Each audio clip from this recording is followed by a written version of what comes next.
Tree media ప్రేక్షక మిత్రులకి శుభాకాంక్షలు.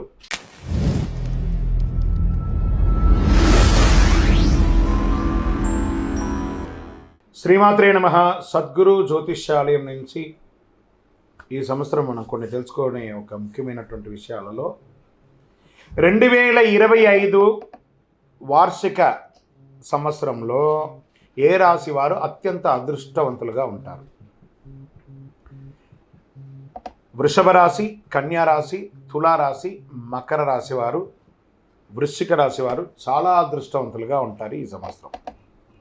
2025 తులాలో జన్మించిన వారు తమ జీవితంలో అనేక రంగాల్లో అద్భుతమైన ఫలితాలు చూస్తారు. ఈ సంవత్సరం అదృష్టవంతులుగా పురోగతిని సాధిస్తారు. వృశ్చిక రాశి వారికి శుభకాలం. ఈ సంవత్సరం అత్యంత లాభదాయకం పొందే రాశి ఏదైనా ఉందంటే అది వృశ్చిక రాశిగా ఉండొచ్చు. మే ముందు వరకైతే ఇంకా చాలా బాగుంటుంది.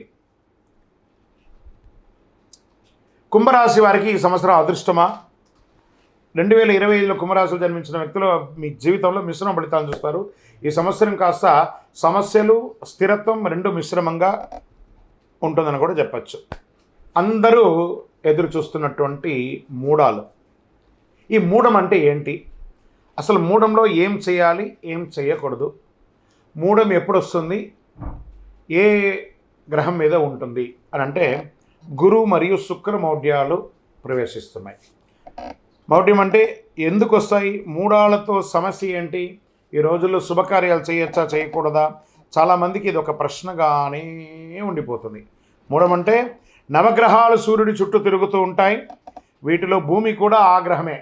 భూమి, సూర్యుడు ఒక గ్రహానికి ఒకే వరుసలో ఉన్నప్పుడు ఆ గ్రహం భూమి మీద ఉన్నవారికి కనబడదు. దీన్నే హస్తగత్వం లేదా మూడం అంటారు. సరే, గురు మూడం, శుక్రమూఢ్యం. గ్రహాలకు రాజు సూర్యుడు. సూర్యుడికి అత్యంత సమీపంలో ఏ గ్రహమైనా వస్తే ఆ గ్రహం తన శక్తిని కోల్పోతుంది. అలా గురుమూఢం శుక్రుడికి దగ్గరగా వచ్చినప్పుడు గురుమూఢం, శుక్రుడికి దగ్గరగా వచ్చినప్పుడు శుక్రమూఢ్యం వస్తుంది. ఈ సమయంలో బలహీనంగా మారిపోతాయి ఆ గ్రహాలు కూడా. దగ్గరగా గురు శుక్రులు వచ్చినప్పుడు బలహీనంగా మారిపోతాయి. గురు శుక్రులు శక్తులు బలహీనమైపోయి నీరసపడిపోతాయని కూడా చెప్పచ్చు. వాటి యొక్క శక్తి కూడా సన్నగిలుతుంది. అంటే ఒక 1000 వాట్స్ బల్బు ముందర, మంచి 1000 వాట్స్ బల్బు, ఇప్పుడు మనం చూస్తుంటే లైట్స్ అన్నీ పెట్టారు కదా, ఈ లైట్స్ ముందర ఒక చిన్న క్యాండిల్ పెడితే సూర్యుడి ముందర వస్తే ఆ గ్రహాలు కూడా శక్తి కోల్పోతుందని కూడా చెప్పచ్చు. గురు శుక్రులు శుభగ్రహాలు కాబట్టి అవి సూర్యుడికి అత్యంత దగ్గరగా ఉన్నప్పుడు మూడాలుగా దాన్ని పరిగణిస్తారు. మూడాలు ఈ రోజులో ఎలాంటి పనులు చేయకూడదని, ఎందుకంటే ఈ శుభమైన గురు శుక్ర గ్రహాల బలమే ప్రధానం. గురుబలం ఉందా, శుక్రబలం ఉందా మొదలుపెట్టిన అవి లేనప్పుడు, ఈ రెండు గ్రహాలు బలహీనమైనప్పుడు ఏది చేసినా కలిసి రాదు అని చెప్తూ ఉంటారు. మూడంలో ఏ కార్యక్రమాలు ప్రవర్తించకూడదంటే శుభగ్రహాలు గురు శుక్రులు బలహీనంగా ఉన్నప్పుడు మూడాల్లో వివాహాది శుభకార్యాలు, ఉపనయనాలు, గృహప్రవేశాలు, భూమి పూజలు నిషిద్ధం. పుట్టు వెంట్రుకలో తీరాదు. సరే, మూడాల్లో ఏమేమి చేసుకోవచ్చు అంటే అన్నప్రాసనం చేసుకోవచ్చు, ప్రయాణాలు, ఇంటి రిపేర్లు చేసుకోవచ్చు, భూములు కొనడం, అమ్మడం, అగ్రిమెంట్ చేసుకోవడం, ఇవన్నీ చేసుకోవచ్చు. నూతన ఉద్యోగాల్లో కూడా చేరవచ్చు, విదేశాల్లో ఉద్యోగం కోసం వెళ్ళొచ్చు, నూతన వాహనాలు కొనవచ్చు, నూతన వస్త్రాలు కూడా కొనుక్కోవచ్చు, ఇవన్నీ చేసుకోవచ్చు. కాలంలో శుభకార్యాలు ఏమవుతుంది, ఏమైనా తప్పు జరుగుతుందా?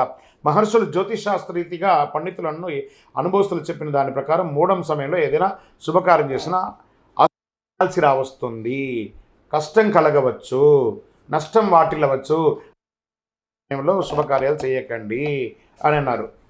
గురు శుక్ర మౌఢ్యమి దశలో ప్రవేశిస్తున్న ఈ రాశిపై ప్రతికూల ప్రభావాలు అధిగమించడానికి నివారణ కూడా మనం చేసుకోవచ్చు. రెండు శుభగ్రహాలు తమ శక్తిని కోల్పోతుంది కాబట్టి వివిధ రాశులపై మన యొక్క 12 రాశులు ప్రభావాలు చూపుతున్నాయి.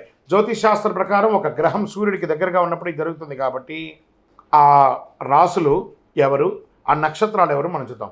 గురు మరియు శుక్రమౌఢ్యం కలిసినప్పుడు 7 రాశులకి 7 నక్షత్రాల వారికి ప్రధానంగా అశుభకరం కాబోతుంది.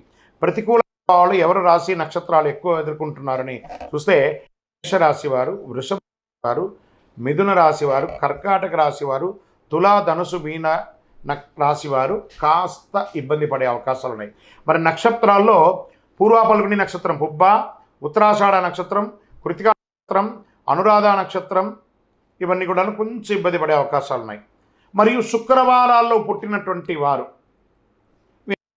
కొంచెం ఇబ్బంది పడే అవకాశాలు ఉన్నాయి. నక్షత్రంపై మరియు శుక్రమౌఢ్యం ఈ ప్రభావంలో ఉంటుంది. వేద జ్యోతిష్కుల మౌఢ్య దహనం తిథి సూచిస్తుంది. ఇక్కడ ఒక గ్రహం సూర్యుడికి దగ్గరగా ఉండడం వల్ల రాబోయే గురువు మరియు శుక్రమౌఢ్యమి ఒక ముఖ్యమైనటువంటి ఖగోళ సంఘటనను సూచిస్తుంది. కొన్ని దేశాలలో అనర్థాలు జరిగే అవకాశాలు ఎక్కువ కూడా ఉన్నాయి. గురుమౌఢ్యం సమయంలో జ్ఞానం విస్తరణ మరియు దయ యొక్క గ్రహమైన బృహస్పతి అతి శక్తిని కోల్పోతుంటాడు. ఆధ్యాత్మిక మరియు వృద్ధికి సంబంధించిన ప్రభావితం చూస్తుంది. కాబట్టి ఈ రాశి వాళ్ళు కానీ చాలా ఉంటుంది. బృహస్పతి యొక్క సానుకూల ప్రభావాలతో తాత్కాలిక తగ్గుముఖం ఉంటుంది. ప్రేమ, అనుబంధం, బంధాలు ఇవన్నీ కూడా కొంచెం ఇబ్బంది పడే అవకాశాలు. ఒకళ్ళు భార్యాభర్తల మధ్య సఖ్యత కోల్పోవడము ఇవన్నీ శుక్రమౌఢ్యం.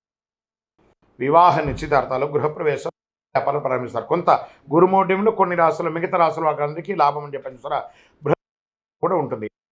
కేతు మరియు శని మరియు కుజుడు వంటి సహదుష్ట చలాయించి గరిష్ట స్థాయిలో ఫలితాలు దీంట్లో.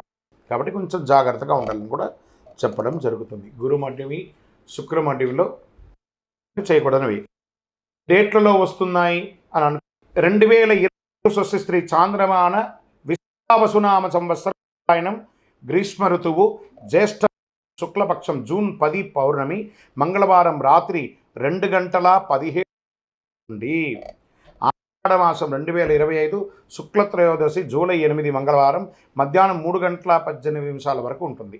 మరియు శుక్రమౌఢ్యమి 2025 శుక్రమౌఢ్యమి 2 సార్లు వస్తుంది. చూడండి, స్వస్తిస్త్రీ చాంద్రమాన క్రోధినామ సంవత్సర పాల్గొన మాసం మార్చి 18 మంగళవారం ఉదయం 7:15 ప్రారంభమై పాల్గొన మాసం శశిర ఋతువు ఉత్తరాయణం మార్చి 28 శుక్రవారం వరకు ఉదయం 6:30 వరకు ఈ శుక్రమౌఢ్యమి ఉంటుంది. శుక్రమౌఢ్యమి స్వస్తిస్త్రీ చాంద్రమానైన విశ్వావసునామ సంవత్సర దక్షిణాయనం హేమంత ఋతువు మార్గశిర మాసం శుక్ల దశమి ఆదివారం నవంబర్ 30 మధ్యాహ్నం 1:58 ప్రారంభం. సంవత్సరం ఉత్తరాయణం మాఘమాసం కృష్ణ ఏకాదశి ఫిబ్రవరి 13 శుక్రవారం రోజున ముగిస్తుంది. ఈ సమయాలలో శుభాది కార్యక్రమాలన్నీ కూడా నిషిద్ధమని కూడా చెప్పడం జరుగుతుంది. విజయోస్తు.